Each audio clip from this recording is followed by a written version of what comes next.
সারা দেশে ছাত্র জনতার বৈষম্য বিরোধী আন্দোলনে ক্ষমতাচ্যুত হয়ে দেশ ছাড়েন সাবেক প্রধানমন্ত্রী শেখ হাসিনা। এরপর রাষ্ট্রের পরামর্শদাতা হিসেবে গঠন করা হয় অন্তর্বর্তীকালীন সরকার। অন্তর্বর্তী সরকারের প্রধান উপদেষ্টা হিসেবে বিবেচিত হন নোবেলজয়ী ডক্টর মোহাম্মদ ইউনূস। এবার শেখ হাসিনার ফাঁদে পা দিয়েছেন অন্তর্বর্তী সরকারের প্রধান উপদেষ্টা ডক্টর মোহাম্মদ ইউনূস। এমন এক বিস্ফোরক মন্তব্য করেছেন সাবেক সংসদ সদস্য গোলাম মোল্লা রনি।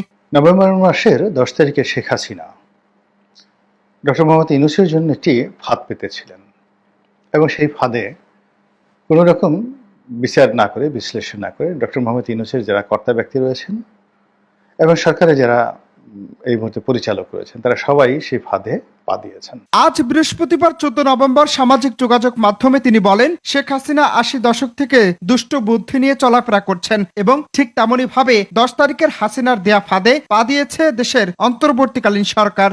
তো তার সেই বুদ্ধি শুদ্ধি একটুও কমে নাই এবং সেই বুদ্ধি নিয়ে তিনি একটি চাল দিয়েছেন 10 তারিখে এবং একটা ফাঁদ পেতেছিলেন 10 তারিখে এবং সেই ফাঁদে সরকারের লোকজন কিভাবে পড়েছে এই আজকের দিনে বুঝতে পেরেছেন যে কিভাবে পড়েছে। যে পুরো ঘটনার ভিডিও ফুটেজ, অডিও ফুটেজ সারা দুনিয়ায় ছড়িয়ে গিয়েছে এবং এরকম একটা ঘটনা ঘটবে এবং এরকম একটা রিপোর্ট তৈরি হবে। এই রিপোর্টটা আগেই তৈরি করা হয়েছে। এর কারণে ভারতের 1 নম্বর পত্রিকা, বাংলাদেশে যেমন বিচিত্রা ছিল একসময়, এইভাবে পুরো ভারতবর্ষে 1 নম্বর পত্রিকা, সাপ্তাহিক পত্রিকা ইন্ডিয়া টুডে।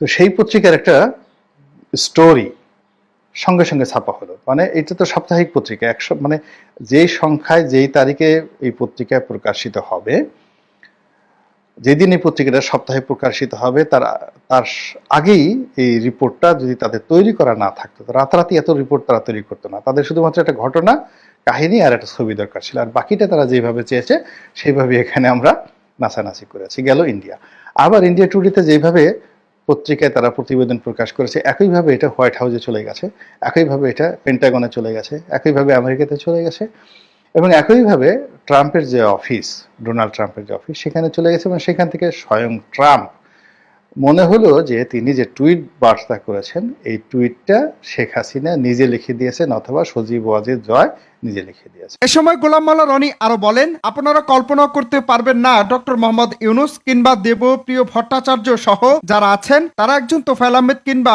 সুরঞ্জিত সেন গুপ্ত এবং আব্দুর রাজ্জাকের কাছে এখনো অবুঝ শিশু এবং কারণ দেখিয়ে করেছেন ব্যাখ্যা।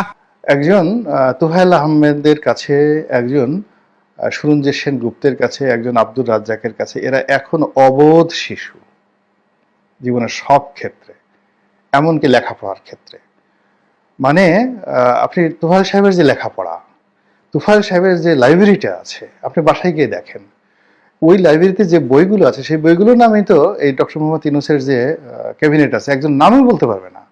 গিয়ে দেখেন তোফায়েল সাহেবের স্টাডি কোন পর্যায়ে, সুরঞ্জিত বাবুর যে লেখাপড়া, এই যে এখন আলী রিয়াজ থেকে শুরু করে যারা সংবিধান প্রণয়ন কমিটিতে হয়েছে, আগামী 20 বছর সুরঞ্জিত বাবুর কাছে যদি পার্লামেন্ট নিয়ে, রাজনীতি নিয়ে পড়াশোনা করেন, তবু তাদের পড়াশোনার সে প্রাইমারি লেভেলও যাবে না।